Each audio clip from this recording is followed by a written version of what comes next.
বাবার সাথে কৃষিকাজ শেষ করে বাড়িতে এসে দেখি অনেক মানুষ আমাদের এখানে। দেখি আমাদের গ্রামের মেম্বারও আছে। আমি মনে মনে চিন্তা করছি কি ব্যাপার, এত মানুষ এখানে কেন? আমি বললাম ঈশা, এই ঈশা। ঈশা বলল কি হয়েছে ভাইয়া? আমি বললাম এইদিকে আয় তো। ঈশা বলল কি হয়েছে?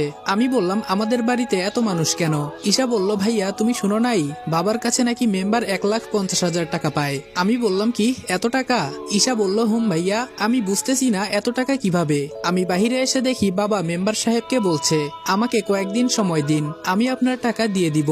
মেম্বার বলল কোনো সময় দেওয়া যাবে না, কালকের ভেতরে আমার টাকা চাই।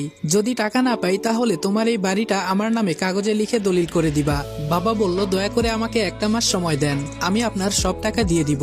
মেম্বার বলল অনেক সময় দিছি, আর একদিনও না। এই সবাই শুন, কালকে হয়তো আমার টাকা দিবে, নইলে ওর বাড়িটা আমার নামে করে দিবে। এই বলে চলে যায়। বাবা বারান্দায় বসে কান্না করছে, আর মা বাবাকে সান্ত্বনা দিচ্ছে। আসলে আমি বাবাকে কখনো এভাবে কান্না করতে দেখি নাই। নিজের কাছে খুব খারাপ লাগছে। কি করব আমি কিছুই বুঝতেছি না।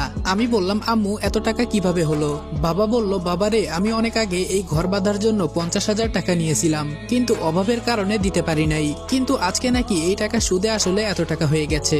আমি এই কথা শুনে রুমে এসে বসে বসে ভাবতেছি এত টাকা তো আমি কোনোদিনই জোগাড় করতে পারবো না। কি করতে পারি? হাতের ফোনটা বিক্রি করলে হয়তো 10,000 টাকা হতে পারে, কিন্তু বাকি টাকা না। আর কিছু চিন্তা করতে পারছি না। রাতে মা ডেকে গেল খাবার খেতে, কিন্তু খেলাম না। রুমে শুয়ে শুয়ে চিন্তা করছি কিভাবে টাকা জোগাড় করব। কখন যে ঘুমিয়ে গেছি বলতে পারি না। সকালে যখন ঘুম ভাঙলো তখন শুনি আম্মু কান্না করছে। আমি তাড়াতাড়ি আম্মুর রুমে গিয়ে দেখি বাবার গলায় দড়ি ঝোলানো ফ্যানের সাথে, আর আমার মা বাবার পায়ে ধরে কান্না করছে। আমি ফ্যান থেকে বাবাকে ধরে বিছানার উপরে রাখলাম। আজকে কেন জানি মনে হচ্ছে আমাকে ছায়া দেওয়ার মতো কোনো মানুষ আর নেই। বাবাকে ধরে কতক্ষণ কান্না করলাম।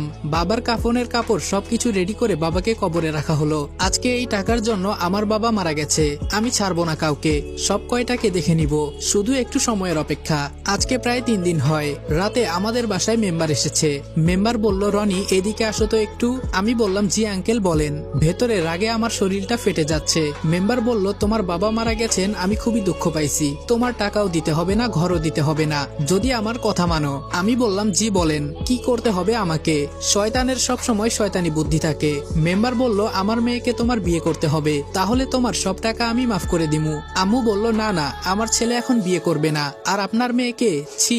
মেম্বার বলল মুখ সামলিয়ে কথা বল। আমার মেয়েকে যে বিয়ে করবে ওর এটা ভাগ্য। আর টাকাগুলো তো মাফ দিতেছি, ভালো লাগতেছে না? এত টাকা দিতে পারবেন?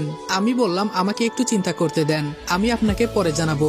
মেম্বার বলল কোনো চিন্তা করা করি নাই, হয়তো টাকা দিবা নইলে আমার মেয়েকে বিয়ে করবা।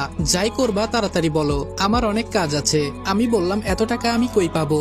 বর্তমানে বিয়ের কথা বলি, পরে যা হবার